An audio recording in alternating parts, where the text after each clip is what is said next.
आकाशवाणी लखनऊ से प्रादेशिक समाचार।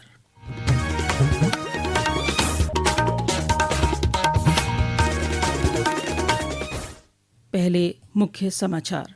मुख्यमंत्री योगी आदित्यनाथ और केंद्रीय मंत्री अश्विनी वैष्णव ने गौतम बुद्ध नगर में 2 इलेक्ट्रॉनिक्स मैन्युफैक्चरिंग प्लांट की रखी आधारशिला। 2,478 करोड़ रुपए लागत की विभिन्न विकास परियोजनाओं की दी सौगात। मुख्यमंत्री एमएसएमई दिवस पर नोएडा में इंटरनेशनल ट्रेड शो में सम्मिलित हुए। कहा, विकसित भारत की संकल्पना को साकार करने में एमएसएमई उद्यमों की होगी महत्वपूर्ण भूमिका। प्रधानमंत्री नरेंद्र मोदी कल सुबह 11 बजे आकाशवाणी से मन की बात में देश विदेश के लोगों के साथ साझा करेंगे अपने विचार। आकाशवाणी और दूरदर्शन के समूचे नेटवर्क पर प्रसारित होगा कार्यक्रम। और राज्यपाल आनंदीबेन पटेल 2 दिवसीय दौरे पर पहुंची अयोध्या। नवनिर्मित आंगनबाड़ी केंद्रों का किया उद्घाटन। अवध विश्वविद्यालय में शैक्षणिक कार्यों की समीक्षा की। नमस्कार, प्रदेश के समाचारों के साथ मैं मुक्ता शर्मा। समाचार विस्तार से। मुख्यमंत्री योगी आदित्यनाथ ने आज गौतम बुद्ध नगर में 2,478 करोड़ रुपए लागत की विभिन्न विकास परियोजनाओं का लोकार्पण और शिलान्यास किया। मुख्यमंत्री ने सेक्टर 96 में बने नोएडा प्राधिकरण के नए मुख्य प्रशासनिक भवन का उद्घाटन भी किया।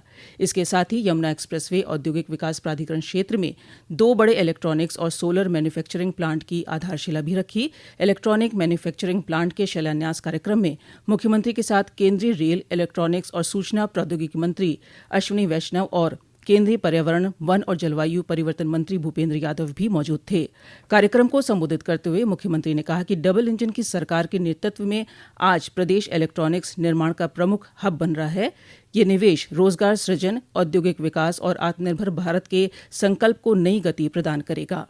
सेमीकंडक्टर यानी यह आज की दुनिया की सबसे बड़ी ताकत है और उस ताकत का केंद्र बिंदु या क्षेत्र बने।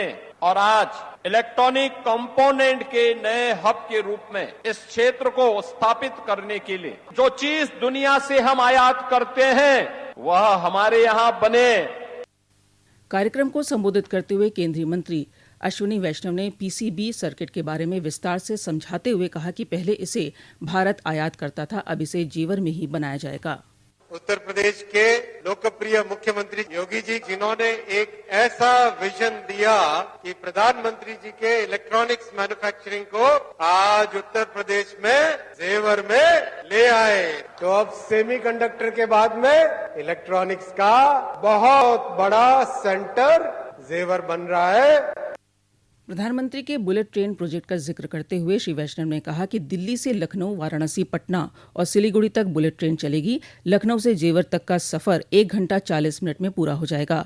कार्यक्रम में अपने संबोधन में भूपेंद्र यादव ने कहा कि प्रदेश में इलेक्ट्रॉनिक्स और सेमीकंडक्टर उद्योग की इकाइयां लगने से बड़ी संख्या में रोजगार सृजित होंगे।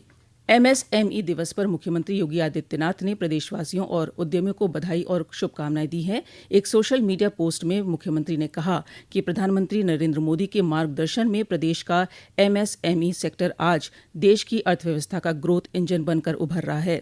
इस अवसर पर मुख्यमंत्री आज नोएडा में यूपी इंटरनेशनल ट्रेड शो के 4थे संस्करण के कर्टन रेजर सेरेमनी कार्यक्रम में सम्मिलित हुए। मुख्यमंत्री ने कहा कि प्रदेश में 96 लाख से अधिक एमएसएमई इकाइयां कार्य कर रही हैं, जिसमें 3 करोड़ से अधिक लोग काम कर रहे हैं। उन्होंने कहा कि विकसित भारत की संकल्पना तभी साकार होगी जब हमारी मैन्युफैक्चरिंग इकाई मजबूत होगी। कोई भी बड़ा उद्योग का आधार बनता है सूक्ष्म लघु मध्यम उद्यम। बड़ा उद्यम तभी सफल हो सकता है जब हमारे पास आधार होगी, उसके बगैर आगे नहीं बढ़ सकता। विकसित भारत की संकल्पना तब पूरी होगी जब खुशहाल किसान भी होगा, लेकिन उतनी ही तेजी के साथ हम वर्ल्ड क्लास इंफ्रास्ट्रक्चर भी दें और इंफ्रास्ट्रक्चर के साथ साथ अपनी मैन्युफैक्चरिंग पावर को भी उतनी ही मजबूती के साथ आगे बढ़ा सकें। कार्यक्रम को प्रदेश औद्योगिक विकास मंत्री नंद गोपाल गुप्ता नंदी भी संबोधित कर रहे थे। मुख्यमंत्री योगी आदित्यनाथ ने कहा कि भारतीय जनता पार्टी ने मूल्यों आदर्शों की राजनीति अपनाकर शून्य से शिखर तक की यात्रा की है। सबसे बड़े राजनीतिक दल के रूप में भाजपा की यात्रा सत्ता प्राप्त की यात्रा नहीं है, बल्कि सुरक्षा, सुशासन, समृद्धि और समन्वय की बेहतरीन यात्रा है। मुख्यमंत्री आज गोरखपुर में भारतीय जनता पार्टी द्वारा आयोजित पंडित दीनदयाल उपाध्याय प्रशिक्षण महाअभियान 2026 के कार्यक्रम को संबोधित कर रहे थे। उन्होंने कहा कि भाजपा आज सबसे बड़े राजनीतिक दल के रूप में लोकतांत्रिक मूल्यों पर विश्वास का प्रतीक बनी है। पंडित दीनदयाल उपाध्याय जी ने स्वतंत्र भारत में सरकारों को इस बात के लिए आह्वान किया कि हमारी आर्थिक उन्नयन का जो आधार है और आर्थिक नीतियां उनके हित को ध्यान में रख करके बनाई जानी चाहिए जो अंतिम पायदान पर बैठा हुआ व्यक्ति है। इस पूरे अभियान को भारतीय जनता पार्टी ने पंडित दीनदयाल उपाध्याय जी के मूल्यों और आदर्शों के साथ जोड़ते हुए इस प्रशिक्षण के माध्यम से एक एक कार्यकर्ता के मन में पंडित दीनदयाल उपाध्याय जी के मूल्य आदर्श ये संस्कार समाहित हो सके, इसको ध्यान में रख करके इस प्रशिक्षण महाअभियान को पूरे देश के अंदर प्रारंभ किया। ये समाचार आप आकाशवाणी लखनऊ से सुन रहे हैं। ताज़ा समाचार जानने के लिए आप हमारी वेबसाइट newsonair.gov.in पर लॉगिन कर सकते हैं। इसके साथ ही आप प्रादेशिक समाचारों के बुलेटिन हमारे YouTube channel news on AIR Lucknow पर भी सुन सकते हैं। और अब शेष समाचार। प्रधानमंत्री नरेंद्र मोदी कल रविवार को आकाशवाणी से मन की बात कार्यक्रम में देश और विदेश के लोगों से अपने विचार साझा करेंगे। ये मासिक रेडियो कार्यक्रम का 135वां एपिसोड होगा। कार्यक्रम का प्रसारण आकाशवाणी और दूरदर्शन के सभी चैनलों, AIR न्यूज़ की वेबसाइट और news on AIR mobile app पर भी किया जाएगा। साथ ही AIR न्यूज़, DD न्यूज़, प्रधानमंत्री कार्यालय और सूचना और प्रसारण मंत्रालय के YouTube चैनलों पर इसका सीधा प्रसारण भी होगा। हिंदी प्रसारण के तुरंत बाद क्षेत्रीय भाषाओं में भी कार्यक्रम का प्रसारण होगा। राज्यपाल आनंदीबेन पटेल आज 2 दिवसीय दौरे पर अयोध्या पहुंची। राज्यपाल ने राज्य स्मार्ट सिटी मिशन योजना के अंतर्गत अयोध्या धाम क्षेत्र में ब्रह्मकुंड गुरुद्वारे के निकट नवनिर्मित 2 आंगनबाड़ी केंद्रों और स्मार्ट क्लास रूम का उद्घाटन किया।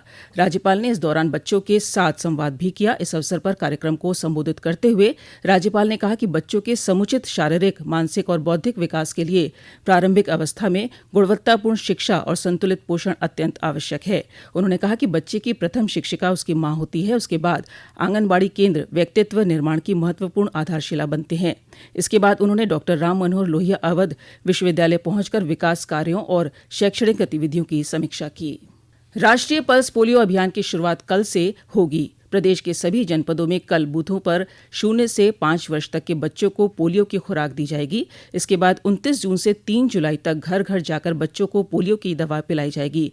इसी क्रम में आज उन्नाव में सदर विधायक पंकज गुप्ता ने जिला अस्पताल से जागरूकता रैली को झंडी दिखाकर रवाना किया। रैली के माध्यम से अभिभावकों से आग्रह किया गया कि वे अपने बच्चों को पोलियो की खुराक अवश्य पिलाएं। अमरोहा में मुख्य चिकित्साधिकारी डॉक्टर रमाकांत सागर ने 4 प्रचार वाहनों को रवाना किया।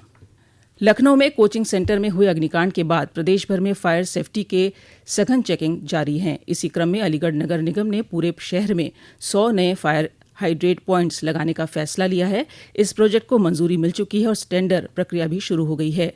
प्रोजेक्ट के तहत सभी हाइड्रेट पॉइंट्स नगर निगम की मुख्य पानी की सप्लाई लाइन से जोड़े जाएंगे। जरूरत पड़ने पर दमकल के वाहन इनसे पाइप जोड़कर सीधे पानी ले सकेंगे, जिससे रिस्पांस टाइम में कमी आएगी। प्रदेश के नगर विकास एवं ऊर्जा मंत्री A.K. शर्मा ने कल प्रयागराज में ऊर्जा विभाग, नगर विकास विभाग एवं विकास प्राधिकरण के कार्यों की समीक्षा करते हुए अधिकारियों को जनहित से जुड़े सभी कार्यों को सर्वोच्च प्राथमिकता पर पूरा करने के निर्देश दिए। श्री शर्मा ने बिजली से संबंधित किसी भी समस्या अथवा शिकायत का तत्काल निस्तारण करने के निर्देश देते हुए स्पष्ट कहा है कि आम जनता को किसी प्रकार की असुविधा नहीं होनी चाहिए। उन्होंने कहा कि सभी निर्माणाधीन परियोजनाओं में तेजी लाकर उन्हें तय समय सीमा के अंतर्गत पूर्ण कर लिया जाए। श्री शर्मा ने कहा कि वर्षा काल को देखते हुए सभी नालों के समयबद्ध सफाई कर जल भराव की समस्या से नागरिकों को राहत दिलाई जाए। जौनपुर के प्रगतिशील किसान सूर्यभान यादव को उत्तर प्रदेश आम महोत्सव 2026 में उनके उत्कृष्ट कार्यों के लिए सम्मानित किया जाएगा। जिला उद्यान अधिकारी डॉक्टर सीमा सिंह राणा ने बताया कि सूर्यभान यादव ने 1 हेक्टेयर भूमि में आम की 140 प्रजातियों का मॉडल बाग विकसित किया है। इस बाग से प्रतिवर्ष 200 क्विंटल आम का उत्पादन होता है, जिससे उन्हें करीब 4 लाख रुपए का वार्षिक लाभ मिल रहा है। उन्होंने बताया कि आगामी 3, 4 और 5 जुलाई में आयोजित होने वाले आम महोत्सव में श्री यादव को ये सम्मान दिया जाएगा। और अब अंत में मुख्य समाचार एक बार फिर। मुख्यमंत्री योगी आदित्यनाथ और केंद्रीय मंत्री अश्विनी वैष्णव ने गौतम बुद्ध नगर में 2 इलेक्ट्रॉनिक्स मैन्युफैक्चरिंग प्लांट की रखी आधारशिला। 2,478 करोड़ रुपए लागत की विभिन्न विकास परियोजनाओं की दी सौगात। मुख्यमंत्री MSME दिवस पर नोएडा में इंटरनेशनल ट्रेड शो में हुए सम्मिलित कहा, विकसित भारत की संकल्पना को साकार करने में एमएसएमई उद्यमों की होगी महत्वपूर्ण भूमिका। प्रधानमंत्री नरेंद्र मोदी कल सुबह 11 बजे आकाशवाणी से मन की बात में देश विदेश के लोगों के साथ साझा करेंगे अपने विचार। आकाशवाणी और दूरदर्शन के समूचे नेटवर्क पर प्रसारित होगा कार्यक्रम। और राज्यपाल आनंदीबेन पटेल 2 दिवसीय दौरे पर पहुंची अयोध्या, नवनिर्मित आंगनबाड़ी केंद्रों का किया उद्घाटन, अवध विश्वविद्यालय में शैक्षणिक कार्यों की समीक्षा की। इसी के साथ प्रादेशिक समाचारों का ये बुलेटिन अब समाप्त हुआ। अगला बुलेटिन रात 8 बजे एफएम पर प्रसारित किया जाएगा। नमस्कार।